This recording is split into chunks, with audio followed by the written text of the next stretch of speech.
नमस्तेस्तु महामाये श्रीपीठे सुरपूजिते शङ्खचक्र गदाहस्ते महालक्ष्मी नमोऽस्तुते नमस्ते गरुडारूढे कोलासुरभयङ्करी सर्वपाप हरे देवी महालक्ष्मी नमोऽस्तुते सर्वज्ञे सर्ववरदे सर्वदुष्टभयङ्करी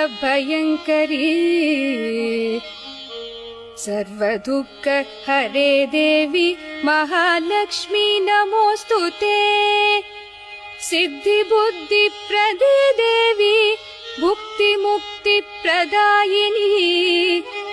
मन्त्रमूर्ते महादेवी।